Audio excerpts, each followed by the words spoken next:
a gente deseja na vida, isso está em um papel, é muito poderoso, é valioso, Sim, porque muitas vezes a gente esquece disso.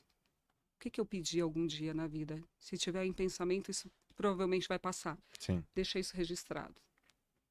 Então aqui é uma realização de um sonho. Eu queria mandar um recado para minha professora da quinta série, que disse que eu não ia ser nada na vida. Ela te disse isso. Disse, mas Ah, era só prof. TDAH, amor. Mas hoje eu sou medicada. Entende? Então, meu amor, olha onde eu estou. Eu estou no Joel.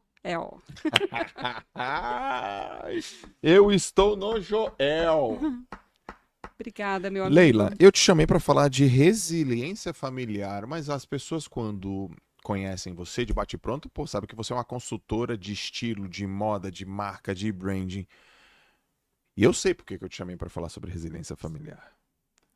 Mas nem todos sabem porque eu te convidei para chamar sobre resiliência familiar. Chegou a hora. Conta a tua história. Conta quem é a mulher que foi construída, que foi lapidada na base da superação, chamada Leila Ama. A vida, ela nos prega peças, né? Mas antes de eu começar a falar sobre a minha história, é importante eu deixar claro para as pessoas, para elas terem a lucidez sobre os seus sonhos. Qual é teu sonho? Você já realizou teu sonho, aquele sonho de criança? Essa é uma pergunta que eu estou te fazendo, Joel. Ah, eu já realizei sonho de criança e tenho novos sonhos. Ok. Sabe qual era meu sonho? Uhum. Ter uma família. Eu nunca quis ir à Disney. Eu sempre quis ter uma família.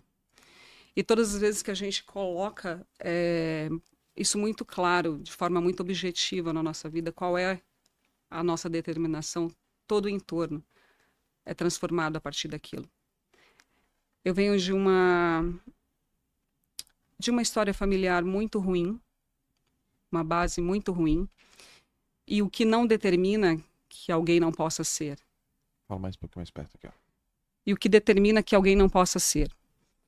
Porque muitas vezes as pessoas ficam nesse lugar, né? Ai, nossa, mas a minha família, porque meu pai, porque minha mãe. Mentira, você pode construir a sua história. E eu, desde muito cedo, falei, eu quero ter uma família. Eu programei isso, eu casei com 22 anos, meu primeiro casamento foi a realização de um sonho, depois de ter passado por tantas superações, de paulada mesmo, porque assim, desde que eu me conheço por gente, eu estou reescrevendo a minha história. Uhum. E casei, uma vida tranquila, contos de fadas. E eu sempre convido as pessoas a olharem para esse lugar de... Você já se imaginou na sua vida com alguém que você gosta muito? Você, por exemplo, você já se imaginou sem a Lalas? Não, né? Eu também vivi isso. Eu falei, meu Deus, como é que eu consigo seguir se um dia eu não estivesse com aquela pessoa? Meu primeiro casamento. E uma vida toda estruturada, tudo desenhado, tudo escrito. Com 30 anos eu vou ter meu primeiro milhão, eu vou estar casada, bem casada, vou estar com uma filha. Até isso eu escrevi. Uhum. E, Joel, aos 30 anos eu fico viúva do meu primeiro casamento. Toda aquela história, tudo aquilo que eu planejei, tudo que eu tinha de forma tão clara, objetivo, de repente eu me vejo numa situação como se eu estivesse correndo nua no deserto. Sabe, como se tudo tivesse ido embora. A partir do momento que eu soube daquele ocorrido. E aí aquilo, de forma muito clara, me trouxe uma clareza do que é a vida. Tempo e circunstâncias mudam a todo instante. Então o que a gente acha que a gente tem não nos pertence. Uhum. E a qualquer momento isso pode ser nos tirado.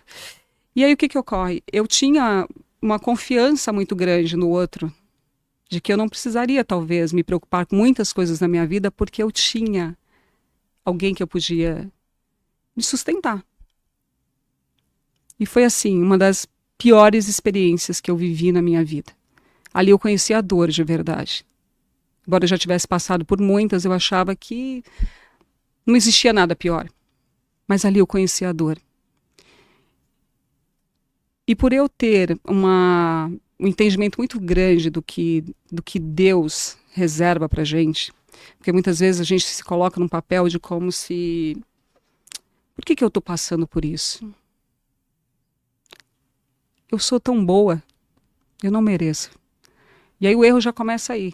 Por que eu sou tão boa e o meu irmão merece passar, mas eu não?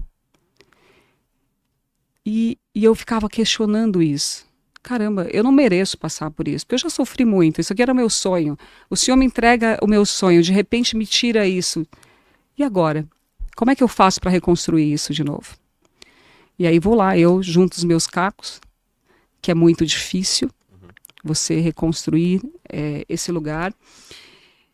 E não só isso, se achar de novo, porque metade de você foi embora. Como é que eu faço? E pode ser que nesse lugar você busque atalhos. E o atalho ele tem um preço alto, porque você tem que carregar a tua cruz até o final. Bem, eu lembrei do meu sonho. Eu falei, meu sonho é ter uma família. Eu preciso voltar para esse lugar. Eu tenho planos, eu estou viva. Eu não quero que as pessoas me vejam com esse olhar de, olha lá que coitada, esse é o pior lugar que alguém pode estar. E eu não queria. E aí eu caso de novo. Quanto tempo depois? Joel, foi muito rápido. Foi muito rápido, assim, olha, eu me envolvi com essa pessoa, eu acredito que uns 6 meses depois. Eu frequentava a igreja e ele passou a me ajudar com o que eu precisava. E sabe quando você se sente de novo acolhida? Em 6 meses tudo aconteceu. 6 meses. 6 meses. O que eu chamo? O que isso significa para mim? Atalho. Eu não estava preparada para viver aquilo. Tá? Não estava preparada. E aí o que ocorreu? Casei. Tive a minha filha no ano que eu falei que eu ia ser mãe, em 2012. Quando ela tinha 4 meses, o pai dela se suicida. E eu fico com uma bebê de 4 meses na merda, tá? Porque eu dependia 100% daquela pessoa financeiramente, diria até emocionalmente. A minha segurança estava naquela pessoa.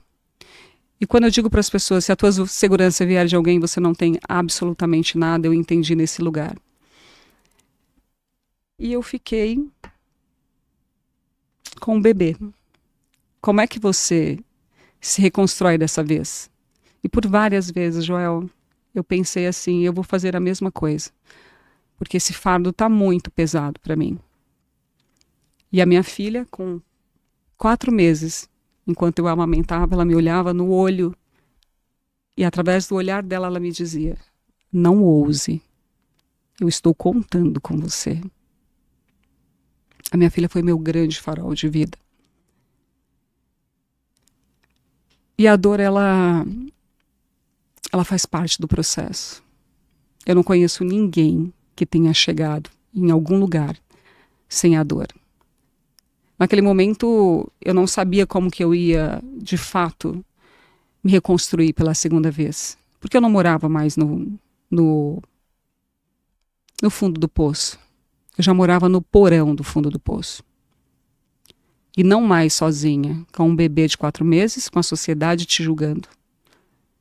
Porque não é fácil você ficar viúva 2 vezes. É uma situação, é uma história atípica. E a sociedade me julgando, eu com o bebê, sozinha, tá? Porque a morte do pai dela foi uma situação muito trágica. Isso ocorreu na casa dos meus sogros. E ele tirou a própria vida na frente da mãe. E aquela família deu as costas pra gente. Eram as únicas pessoas que eu tinha para contar.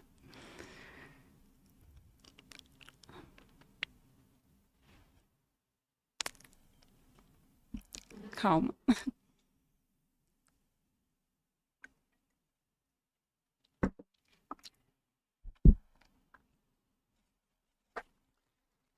E isso é um lugar que me dói até hoje.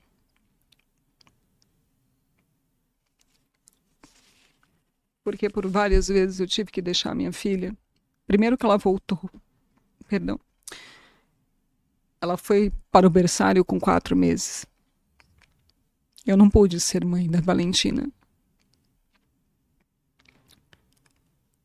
Com 4 meses ela não via mais o pai nem a mãe. Eu saía às 5 da manhã para ir trabalhar, porque eu tive que voltar a trabalhar muito rápido. Eu estava fora do mercado. Eu sou formada em moda, né? E eu falei, como é que eu vou me recolocar nesse lugar? Eu pedi um emprego para o meu ex-chefe. Falei, pelo amor de Deus, essa é a minha situação e eu tenho uma filha para criar.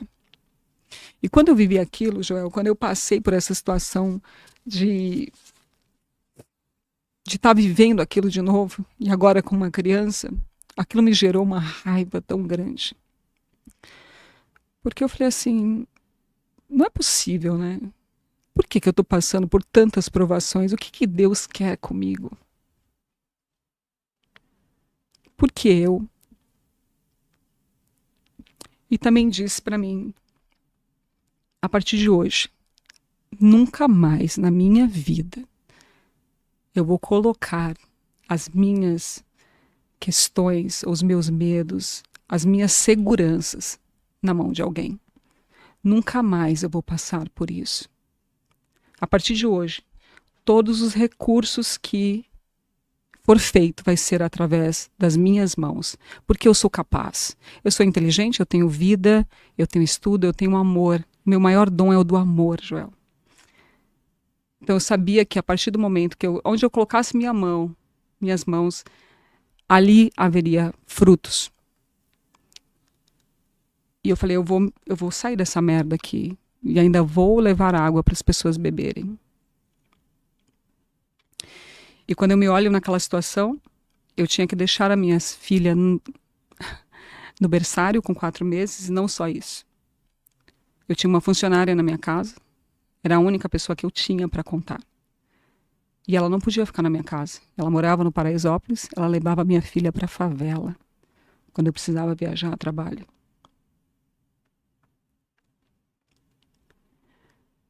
E naquele momento não ter os recursos financeiros que poderiam ter me proporcionado uma vida mais tranquila, tanto para ela quanto para mim, me gerou muita raiva.